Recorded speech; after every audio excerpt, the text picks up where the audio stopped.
바울 사도가 어떤 상태에 도달했는가? 오늘 말씀을 보게 되면 어떤 형편에든지 자족한다. 이게 바로 사도 바울이 도달한 상태입니다. 비천도 취해보고 풍부도 취해보고 배부름도 취해보고 배고픔도 취해보고 풍부와 공급도 취해보고 모든 상황에 경험을 해본 것이 사도 바울의 상황입니다. 그리고 그 모든 것을 경험한 사도 바울은 결론으로 자족했다. 두 번째 우리가 오늘 말씀에서 볼 수 있는 것은 그러면 이와 같이 모든 상황에 자족할 수 있게 된 사도 바울은 어떻게 해서 이 모든 상황에 자족할 수 있었는가? 그것은 우리가 배웠다라고 고백을 하고 있습니다. 마지막으로 보게 되면 일체의 비결을 배웠노라. 오늘 이 두 가지를 사도 바울은 자신의 증거를 통해서 우리에게 보여주고 있습니다. 사도 바울은 어려서부터 가말리엘 문화에서 율법을 열심히 배워왔습니다. 그래서 그가 예수 그리스도를 나의 구주를 영접하기 전까지는 그는 율법으로 의롭게 된다라는 것만을 배웠어요. 그때 그는 아주 하나님의 백성으로서 하나님의 지식이 아주 풍부했던 사람이었습니다. 누구도 그보다 더 지식이 뛰어날 수가 없고 또 신앙에 대한 열정이 그 바울보다 더 충성된 사람이 없었습니다. 그러나 그때에 사도 바울은 자족하지를 못했어요. 우리가 성경에 보게 되면 예수님에 대해서 자족한 사람들이 나옵니다. 그들은 말하자면 사도 바울의 스승이었죠. 여러분 10개의 혈육분들 여인이 그 기사를 보게 되면 그렇게 기록되었습니다. 많은 의사를 만나보았으나 그의 병은 더 심해졌고 가진 재산은 병을 치료하는 데 다 써서 경제적으로도 아주 궁핍해졌다. 그 여인은 12년 동안 수많은 의사들에게 가서 치료를 받으려고 노력했다가 알게 된 거예요. 사람은 고칠 수 없구나. 그런 고통은 이 여인은 주님 한 분만으로, 특별히 주님의 옷자락만 잡아도 내가 구원을 받겠다라는 믿음의 기도였습니다. 그 사도 바울에게는 그 12일 됐던 여인은 아주 큰 스승이 되었죠. 그런데 이 사도 바울이 그리스도를 만나고 배운 것입니다. 내가 이전에 알았던 믿음의 지식과 학문은 참으로 어리석고 나를 미련하게 만들었고 나는 참 잘못 알았었구나 깨닫게 됩니다. 예수 그리스도 이분이 참된 구원자시고 우리의 구세주신데 나의 그동안의 그 많은 지식은 나로 알고 그리스도를 부정하게 만들었으니 참 잘못된 것이죠. 자기 자신이 잘못되다는 걸 그때 알게 되었습니다. 하나님은 이 사도 바울을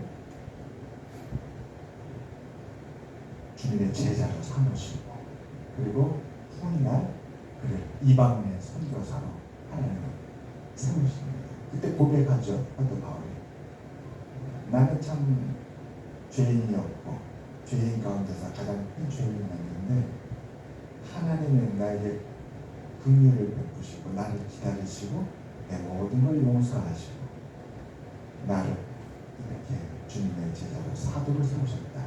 그 이유는 나 같은 사람을 이방인의 선교사로 사용하기 위해서다라고 그렇게 고백을 하게 됩니다.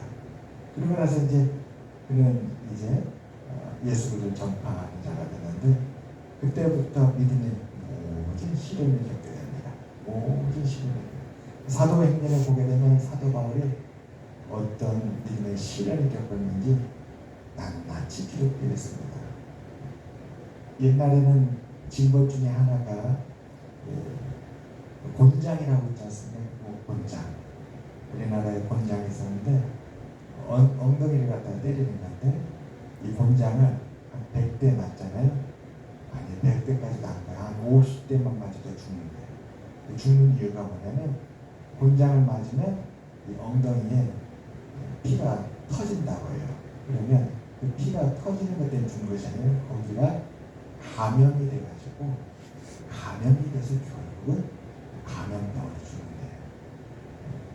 그 엉덩이를 곤장으로 맞는 것이 그래서 무섭다고 합니다. 한 30대쯤 맞으면 기절한대요. 기절하고 기절하면 물을 뿌려서 다시 깨우고 한 50대를 맞고 난 다음에 집으로 가고 난 다음에 죽는 사람도 있고 맞다가 죽는다고 합니다. 그런데 사도 바울은 이런 비슷한 태장이라고 해요. 성경에 기록된 태장, 우리나라 곤장과 비슷한 그 태장, 40에 하는 태장을 한 번도 아니고 두 번도 아니고 무려 5번이나 맞았다고 해요. 그러니 그 믿음의 고난이 얼마나 컸겠습니까? 그리고 감옥에 갇히고. 여러분 사도행전 보게 되면 우리가 잘 알잖아요. 바울과 시라. 사실은 억울하게 옥살이를 한 것입니다. 귀신에 들려서 점치는 그 소녀를 그 점치는 데서부터 구해주신 거예요. 사도 바울과 시라가. 그랬더니 그 소녀를 통해서 돈을 받는 사람들이 이제 돈을 벌 수 없게 돼서 자기들에게 큰 손해를 끼치다 해서 바울과 시라를 고소를 했습니다. 그리고 관원들이 바울과 시라를 감옥 깊은 곳에 가둔 것이지요. 얼마나 그 복음을 전하면서 그리스도를 전하면서 믿음의 힘을 끈지 모릅니다. 그때 그 감옥 깊은 데에서 바울과 시라가 찬송하고 기도를 했더니 우리가 아는 대로 옥문이 열리고 옥토가 흔들리고 착고가 풀리고 그날 밤 그들 지키던 간수가 예수 그리스도를 영접하는 역사가 일어났다고 했죠. 여러분 자족이라는 단어에 가장 가까운 단어가 만족이라고 합니다. 자족이라는 단어를 가장 잘 설명해 있는 단어가 만족이라고 합니다. 만족은 자족의 가장 근접한 자족이라는 뜻을 가장 잘 보여주는 단어가 바로 만족이라고 합니다. 바울 사도의 오늘 이 고백은 자신의 처지나 상황이나 환경이나 사건에 좌우되지 않는다. 어떠한 환경, 어떠한 상황이라도 나는 흔들리지 않는다라는 고백이 들어있습니다. 오늘 이 빌립보서를 보면서 가장 많이 배운 게 저인 것 같아요. 저도 많이 흔들리고 상황 때문에 고민하고 우리의 환경이나 사건 때문에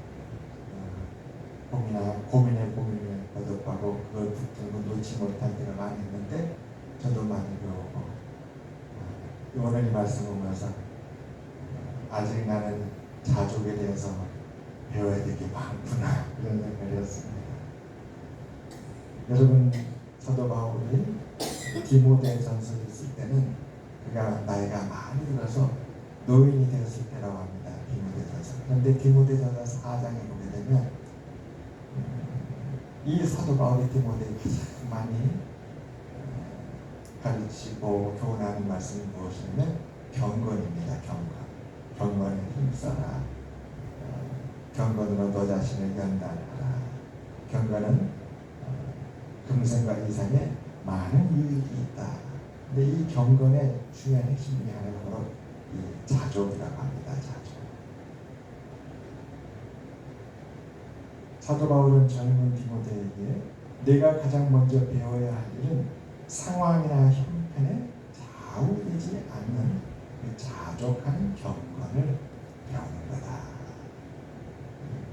우리 요셉도 그랬잖아요. 요셉도 롤러코스터 같지 않습니까? 요셉의 삶을 보게 되면 그 집에 11번째 아들로 태어났잖아요. 근데 아버지가 채색옷을 입혔어요. 그래서 아버지가 가장 사랑받는 아들이 됐습니다. 위로 10명의 형을 다 제쳐버렸어요. 그런데 형들의 시기를 받아가지고 애굽의 노예로 팔려갔잖아요. 나락까지 또 내려갔습니다. 그런데 또 거기서 또 보디발의 눈에 띄어서 그들이 가장 으뜸 되는 종이 됐어요. 가장 총리. 롤러코스터 같아. 그러다가 한순간에 그렇게 자기를 사랑하던 주인이 자기를 팽시켰어요. 그래가지고 또 저 나라로 떨어졌는 이번에 감옥에 갇혔잖아요. 올라갔다 내려갔다 올라갔다 내려갔다. 그의 상황과 환경은 극과 극이었습니다. 그런데 왜 하나님은 요셉에게 극과 극의 상황과 환경을 경험하게 했습니다. 이 믿음의 시련을 통해서 요셉을 흔들리지 않는 사람, 중심이 흔들리지 않아서 어떤 상황과 환경에서도 하나님만 바라보는 그런 사람으로 하나님 요셉을 만들어갔던 것이었습니다. 그걸 다 겪고 나니까 나중에 왕 앞에 섰는데도 요셉은 흔들리지 않는 것이죠. 부귀영화를 꿈꾸지도 않고 또 나라까지 떨어진 처지 때문에 절망하고 원망하지도 않고 그는 일체 비결을 배운 바울과 같이 된 거죠. 그래서 왕 앞에서 하나님이십니다. 하나님이 다 평안한 길을 인도할 것입니다. 이 고백을 했습니다. 마태복음 6장 30절에서 주님이 이렇게 말씀하십니다. 그러므로 내일 일을 위하여 염려하지 말라. 주님은 먹고 입고 사는 문제로 너무 염려하고 걱정하지 말라고 우리에게 말씀했습니다. 이것도 자족의 말씀입니다. 자족의 말씀. 어떤 일에도 좌우되지 않는.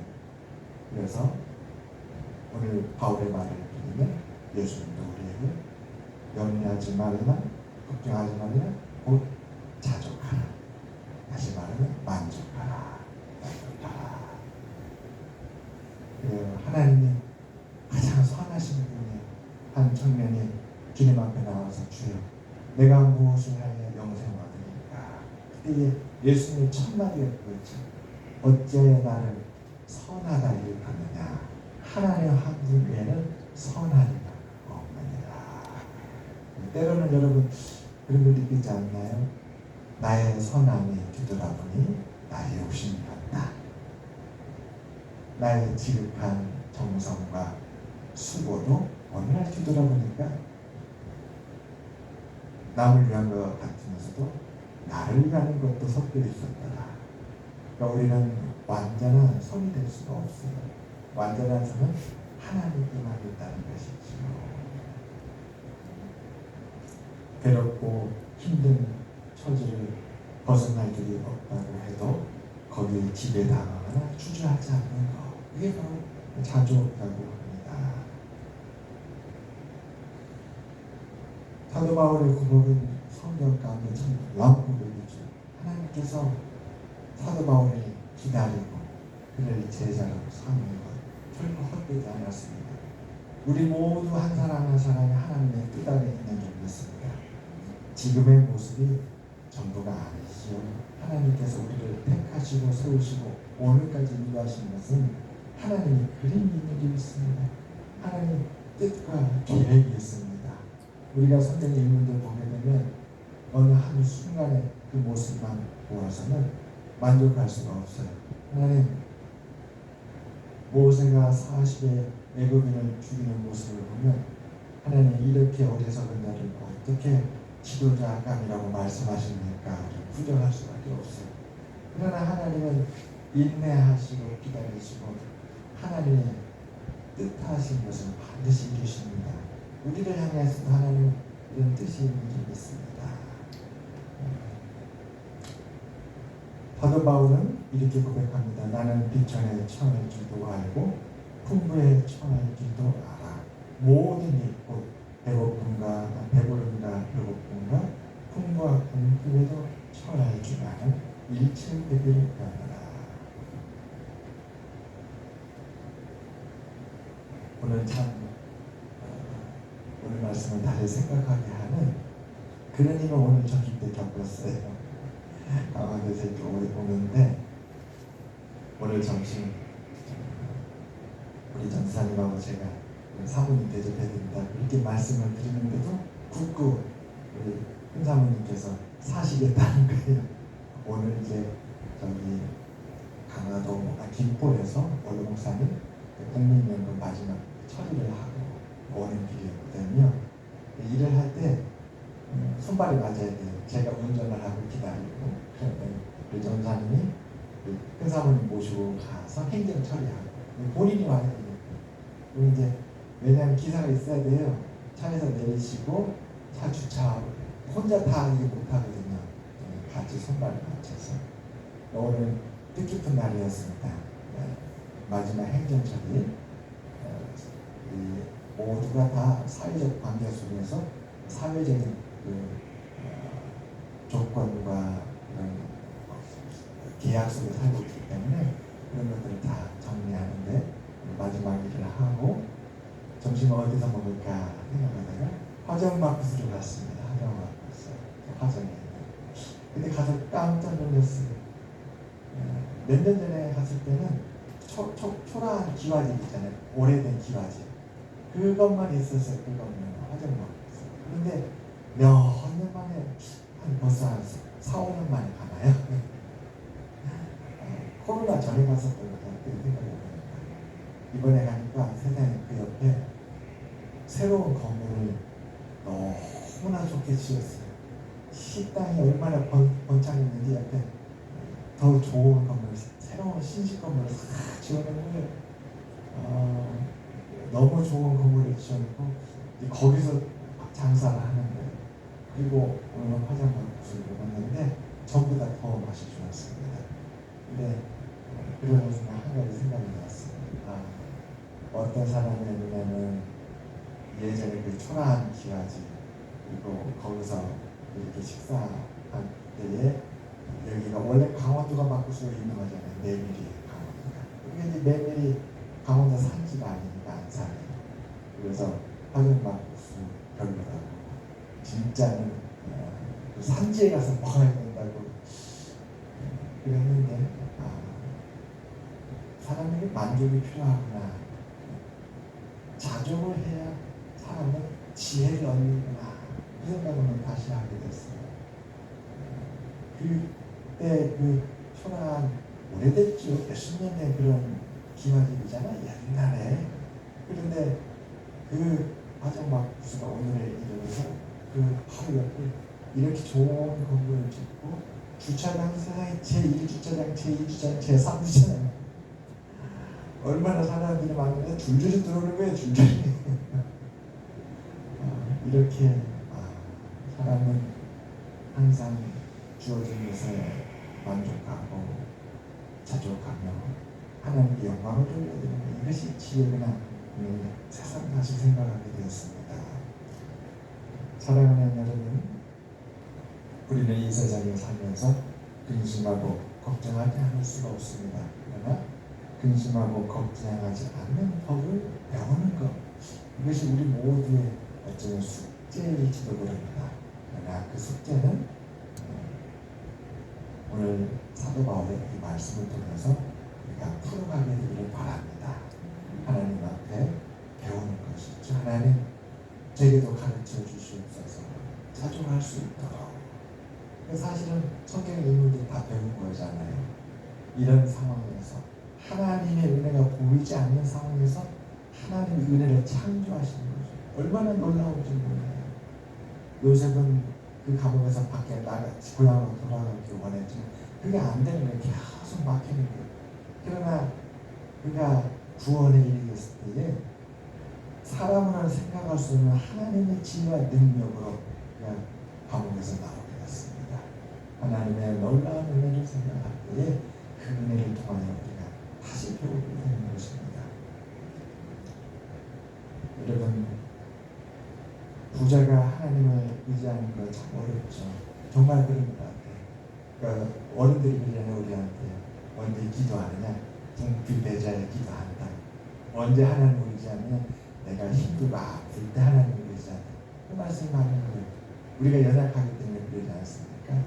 그런데 하나님이 우리를 궁핍하고 아프게 하는 것은 우리의 마음을 하나님께 돌리고 하나님을 의지하고 또 하나님의 뜻이 있고 더 큰 은혜가 있는 것을 보게 하기 위해서 때로는 우리를 아프게 하고 고난을 겪게 하는 줄이 있습니다. 궁핍해야 기도하고 만약 모든 것이 풍족하면 우리는 너무 쉽게 잊어버리는 것 같아요. 그래서 하나님께서 사도 바울을 온탕에도 넣었다가 냉탕에도 넣었다가 열탕에도 넣었다가 풍부하게도 했다가 궁핍하게도 했다가 그를 아주 높은 곳에 올렸다가 아주 비천하게도 만들었다가 하나님은 이렇게 해서 이 사도 바울로 하여금 일체를 비밀을 배우게 했다. 그래서 그는 가난하다고 침체하지도 않고 부유하다고 들떠나 헤이지도 않고 이런 경건한 믿음의 바울로 굳건하게 설 수 있게 되었습니다. 어떠한 상황이도 좌우되지 않는 사도 바울의 삶은 상황에 지배당하지 않고 모든 상황에서 자유하지, 그것이 바로 오늘 사도 바울이 고백하는 것입니다. 풍부하든 궁핍하든 이제 사도 바울에는 상관없게 된다. 여러분 이 말씀을 보면 때로는 부럽기도 해요. 아, 나는 그렇지 않은데, 나는 거기에는 아직 미치지 못하는데. 사도 바울의 고백은 그게 불가능하다는 말씀 아닙니다. 우리가 노력하고 열심히 그 말씀을 붙잡고 나가면 우리도 사도 바울과 같이 가난해도 자족할 수 있고 부유해도 자족할 수 있는 경건과 은혜에 이를 줄 믿습니다. 이것이 바로 그리스도인의 삶입니다. 이것이 그리스도인이 살아가는 방법입니다. 그래서 오늘 이 말씀을 생각하니까 맞다. 하나님 앞에 오늘 이 시간, 오늘 우리 현재가 어쩌면 우리 삶의 가장 행복한 때가 아닌가. 마음을 하나님께 줄 수 있고 하나님 마음으로, 하나님만으로 감사와 또 찬송을 올리고 하나님을 의지함으로 말미암아 다시 일어날 수 있고 그러한 때가 바로 오늘이 우리 삶의 가장 소중하고 행복한 오늘 때가 아닌가 그런 생각을 하게 되었습니다. 사랑하는 여러분, 우리도 하나님께 기도하며 구했으면 합니다. 하나님을 아는 법을 가르쳐 주십시오. 우리는 하나님을 아는 법 잘 몰라요. 말씀으로 우리가 배우긴 하지만 그것은 충분하지 않아요. 하나님께서 우리의 삶에 우리로 하여금 경험하게 하고 깨닫게 하고 느끼게 해주실 겁니다. 하나님과 교통하는 분이고 어떻게 하면 하나님이 저와 함께 하시면 제가 확인할 수 있을까요? 하나님께서 함께하는 분을 가르쳐 주시고 또 하나님으로부터 하나님을 보면 기쁨을 찾는 것, 내가 세상의 기쁨이 아니라 하나님을 기뻐하는 것, 이것도 우리가 배워야 할 거라 믿습니다. 우리 찬송가 보면 많은 명곡들, 주옥 같은 찬송들이 파니 크로스비라는 여사가 작사 작곡한 찬송이 많은데 그분은 어렸을 때 사고로 치료를 입었어요. 그래서 80, 90세 된 그 평생 동안 앞을 못 보는 시각장애를 살았는데 그분이 지은 찬송이 그렇게 하나님께 영광을 돌리고 우리가 사랑하는 찬송이랍니다. 앞을 못 보는 대신에 하나님을 보겠다. 우리들도 하나님 기쁨을 찾는 것을 하나님께서 가르쳐 주시기를 바랍니다. 그래서 어떤 상황에도 좌우되지 않는 만큼 그리스도와 크고도 깊은 신물감을 누리는 우리 모두가 되시기를 주님으로 축원합니다. 오늘 차를 타고 오는데 뒷좌석에 앉은 우리 한사모님께서 찬송가를 흥얼흥얼 하시는데 저는 참 감동이 됐었습니다. 표현은 안 했지만 그래요. 누구보다도 이런 바울이 겪었던 삶을 겪으셨던 그 오늘 사모님께서 우리에게 큰 용기를 주고 찬양으로 이렇게 이겨내시고 또 믿음으로 믿음의 자리에 서 계신 모습을 찬송으로 느낄 수 있어서 정말 감사했습니다. 기도드리겠습니다. 하나님 아버지, 오늘